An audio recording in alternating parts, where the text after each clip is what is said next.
Muy buenas tardes a todos los aquí presentes. Mi agradecimiento para el Colegio de Abogados, para don Juan León, para Rosa, para Rosario, para Angélica y el resto del personal de este colegio que han hecho posible esta actividad. Durante el día, en varias oportunidades, se ha citado mi nombre con señal de agradecimiento y eso me llena el alma y me gusta escucharlo. Pero para hacer justicia, esta actividad la hemos planeado y la hemos ejecutado desde el mes de febrero por un equipo donde todos hemos trabajado en condiciones de igualdad de manera muy solidaria. Cito a Jeffrey Chinchilla, a Fernanda Roldán, a Jairo Arias, a Andrea Acosta, a Emily Reyes y César Calvo, de manera que para ellos toda la felicitación. Esto es un trabajo de equipo.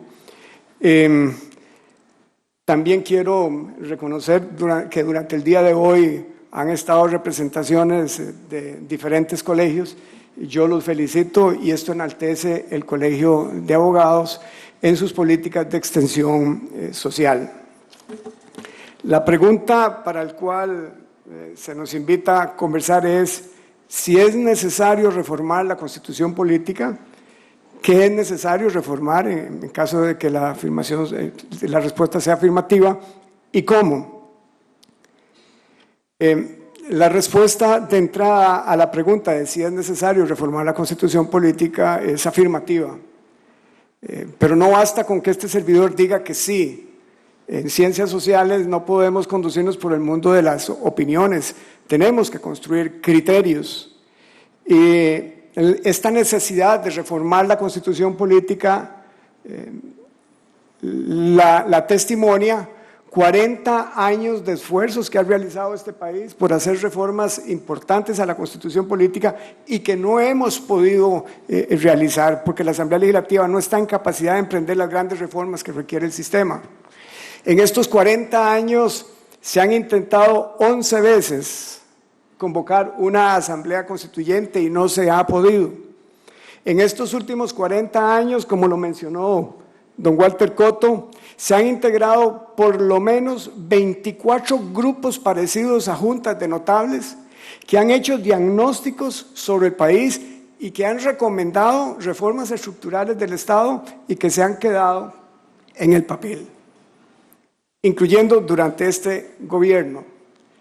Testimonia la necesidad de hacerle reformas a la Constitución política el hecho de que en estos momentos en la corriente legislativa hay por lo menos, Walter, esto ya aumentó, 70 proyectos de reforma constitucional que impactan ya cerca de 100 artículos. Es decir, está planteado por medio de reformas parciales una reforma general de la Constitución política. Y que no logramos llevar a cabo, que no materializamos, porque este país dejó de actuar. Así como duramos 40 y 50 años haciendo una carretera, por ejemplo, la de San Carlos, de la misma manera estamos durando decenas de años para realizar las reformas estructurales que requiere el sistema. Hemos sido muy buenos haciendo reformas económicas porque nos las impuso el Fondo Monetario y el Banco Mundial, pero las reformas que dependen de nosotros no las hemos podido hacer por miedo. Ejemplos de reformas. Don Walter también citó algunas y doña Abril Gordienco también ha citado otras y durante todo el día nosotros hemos estado escuchando ejemplos de reformas. Hay algunas que tienen que ver, por ejemplo, con la concreción en la Constitución política de cuáles son los valores fundamentales del sistema. No están definidos y como no están definidos, caprichosamente la Sala Constitucional los define y lo borra. No hay en Costa Rica una política exterior definida con claridad. Un país que no tiene ejército debe tener un cuerpo diplomático muy fuerte, pero con los principios fundamentales claramente definidos. No está establecido, por ejemplo, en la Constitución costarricense, algo sobre lo cual don Ángel es un experto. No hay una construcción sobre el principio de probidad, no hay una construcción sobre el principio de dignidad humana.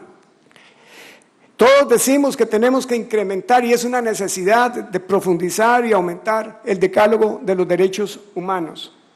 Es una burla, lo decía una de las panelistas anteriormente, El derecho de participación ciudadana es la mayor estafa constitucional, porque se dice que podemos, por medio del referendo, participar en la construcción de políticas activas, pero la Sala Constitucional, por cierto, arbitrariamente no permite al pueblo convocar referendos. De manera que la participación ciudadana en Costa Rica es una estafa, tal y como está diseñada en la Constitución, porque solo nos permite votar cada 4 años. Todos decimos o nos expresamos molestos con nuestro sistema de partidos políticos y financiamiento de los partidos políticos. Eso tiene diseño constitucional para democratizar la participación y la elección de los gobernantes de este país por medio de partidos y otras formas. Tenemos que reformar la Constitución y democratizar el sistema de financiamiento. Todos nos quejamos del sistema de elección de los diputados. ¿Y cuándo conocemos nosotros las caras de las diputadas y los diputados? Después de que el país gasta 25.000 millones de colones en un proceso electoral, al día siguiente, porque constitucionalmente tenemos un diseño anticuado que debemos reformar. Hay que crear la carrera parlamentaria, hay que cambiar el sistema de sesiones de la Asamblea Legislativa. Estas pueden ser cosas más pequeñas. Se habla y se discute y hay importantes consensos sobre la necesidad de parlamentarizar nuestro sistema constitucional para agilizar la negociación política, pero fundamentalmente para responsabilizar al sistema. En Costa Rica las autoridades políticas superiores no responden por sus fechorías, pero tampoco por políticas públicas mal concebidas. En un país con el déficit fiscal que nosotros tenemos, casi todos los días en los medios de comunicación colectiva se dice que como resultado de una política pública mal concebida se perdieron millones de dólares. ¿Y cuál autoridad política superior responde por eso? Piensen en el puente de la Platina, 6 veces mal construido. Piensen en 14 millones de dólares. Piensen en la ruta 1856, 25.000 millones de colones botados. Piensen en Soresco, 60 millones de dólares. Piensen en un tramito de 800 metros que conecta la carretera Limón con el megapuerto. 14 millones de dólares le cuesta al país arreglar un error premeditado, y podríamos seguir citando ejemplos. Recientemente el ICE, muy frescamente, dice que ya no va a construir un proyecto donde se han gastado 145 millones de dólares. Estoy hablando de las cosas grandes. Pero están las políticas públicas pequeñitas que también están implicando millones de colones todos los días. Hay que cambiar el sistema de elección de los magistrados, por supuesto que no mediante las ocurrencias que estamos escuchando en estos días, pero esa ocurrencia populista se produce en la Asamblea Legislativa porque no se abre el espacio para que sea una Asamblea Nacional Constituyente la que en paz, en democracia, de manera pausada, participativa, inclusiva, de manera muy transparente, discuta las grandes reformas con participación, reitero, de todos los sectores políticos, económicos, sociales y culturales del país. Hay que cambiar el sistema de gobierno de la Corte. Hoy lo decía el magistrado Molinari. ¿Cómo es que los magistrados, con los salarios que tienen, administran la Corte? Son abogados y el sistema los requiere para que sean muy buenos jueces. Tenemos que ser valientes y agresivos inventando otras cosas. ¿Por qué vivir eternamente con lo que diseñaron nuestros padres y nuestros abuelos? Estamos agradecidos con la Constitución, pero esa Constitución se hizo para las necesidades, los problemas, los principios y los valores de 1949, y el mundo es muy diferente a esa Costa Rica cerrada y rural de 800.000 habitantes para cuando se hizo nuestra Constitución política. Hay cosas y jurisprudencias arbitrarias que ha establecido la Sala Constitucional, por ejemplo, decir que los plazos procesales no vinculan a los jueces. Hablan de debido proceso y reconocen el debido proceso, pero lo anulan donde los jueces se ven perjudicados. Eso solo lo podemos revertir con una reforma constitucional. Hay que preguntarnos si las juntas directivas en las instituciones autónomas que han politizado instituciones tan técnicas, ¿las debemos mantener o no las debemos mantener? Hay que fortalecer el régimen municipal, la puerta de entrada del ciudadano con la cosa pública. El régimen municipal en Costa Rica es como una broma, solo representa aproximadamente un 2% del gasto público total. Aquí acaba de decirse desde una perspectiva de la Contraloría que no hay que hacer nada. Hay que fortalecer la Contraloría, hay que eliminar los controles previos. El sistema de auditorías internas, que no sirve para nada, hay que modificarlo porque el auditor interno lo nombra la administración. Hay que darle esa responsabilidad a la Contraloría y eso requiere reforma constitucional. Hay que sacar a la Sala Constitucional de la Corte para que con imparcialidad juzgue también a los detentadores de poder de la Corte. Y podríamos seguir poniendo ejemplos, no tenemos tiempo. El asunto es cómo llevar a cabo estas reformas. La gran discusión se plantea entre si lo hace la Asamblea Legislativa o lo hace una Asamblea Constituyente. La Asamblea Legislativa tiene la competencia, puede hacerlo porque la Constitución le atribuye tal facultad de conformidad con el artículo 195, pero no tiene tiempo, ni tiene la visión de conjunto, ni la serenidad, ni la pausa para emprender un camino de tantas reformas que requiere nuestra Constitución política. Pero además, la Asamblea Legislativa no puede hacer la reforma también porque de manera arbitraria, y esto hay que ponerle los nombres y los apellidos como son, la Sala Constitucional le dijo a la Asamblea Legislativa que en sus funciones de poder constituyente derivado no puede hacer reformas sustantivas. Y vean el detalle con que la Sala Constitucional, reitero, arbitrariamente, le dice a la Asamblea que no puede hacer reformas. Dice, no puede la Asamblea Legislativa hacer reformas en el sentido de que si la pretendida reforma implica variación de aspectos esenciales de la vida política, social y económica de la nación, o restricción a derechos y garantías fundamentales, y aun cuando lo sea de una sola norma constitucional o de uno de sus incisos, no podría la Asamblea Legislativa hacer las reformas. Y todo lo que hemos estado aquí mencionando son reformas estructurales, reformas profundas al sistema y a la forma de Estado que rige en nuestro país. Hay que reformar la Constitución, no para eliminar las verdades eternas que han caracterizado el ser costarricense relacionados con el respeto por la persona humana, los derechos humanos, la democracia.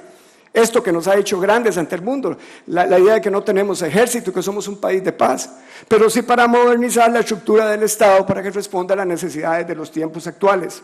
Claro que cuando se plantea estos retos,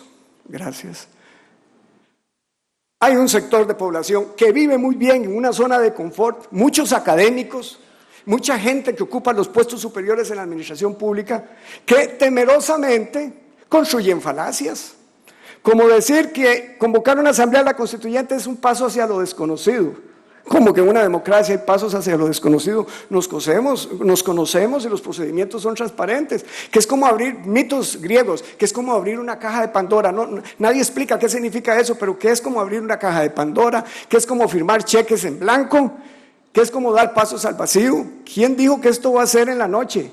¿Quién dijo que la convocatoria de una Asamblea Nacional Constituyente es un asalto al pueblo?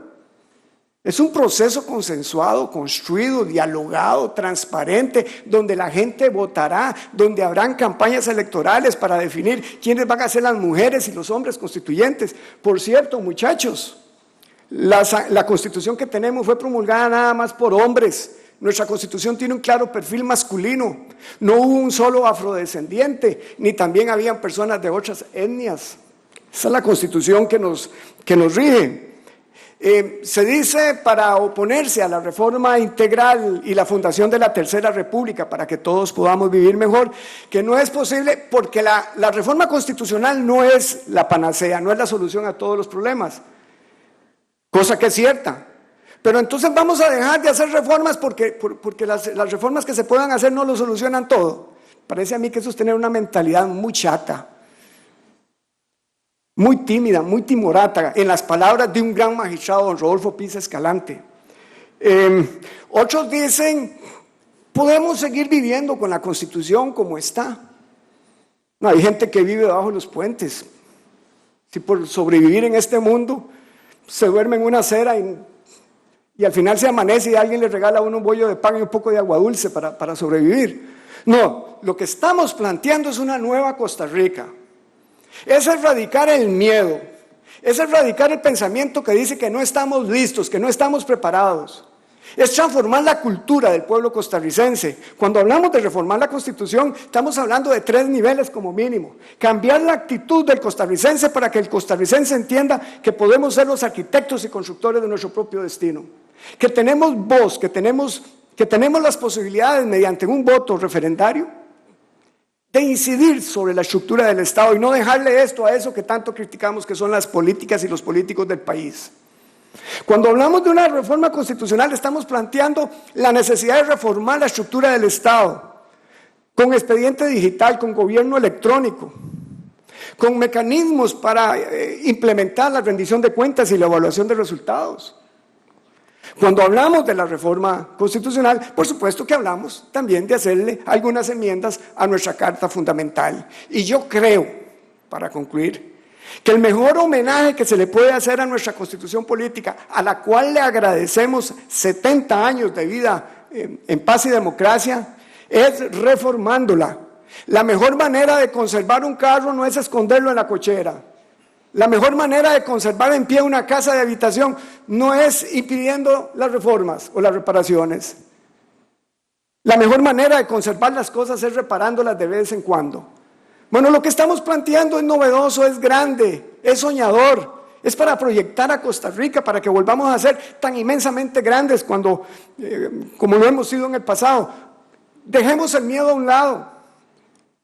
Llenémonos de coraje e inteligencia como lo hicieron nuestros padres y nuestros abuelos, cuando declararon la enseñanza gratuita y obligatoria, cuando Juanito Mora, sin soldados, salvó la soberanía de Centroamérica, como cuando Tomás Guardia elimina la pena de muerte, o nuestros ancestros hacen el Teatro Nacional, o como cuando en 1948 se elimina el ejército y nos convertimos en un país de paz, o hace 35 años, también Costa Rica decidió dedicar aproximadamente una tercera parte de nuestro territorio nacional a la conservación y al desarrollo sostenible. Esa es la Costa Rica que queremos, una Costa Rica donde nosotros nos convirtamos en arquitectos y constructores de nuestro propio destino. Gracias.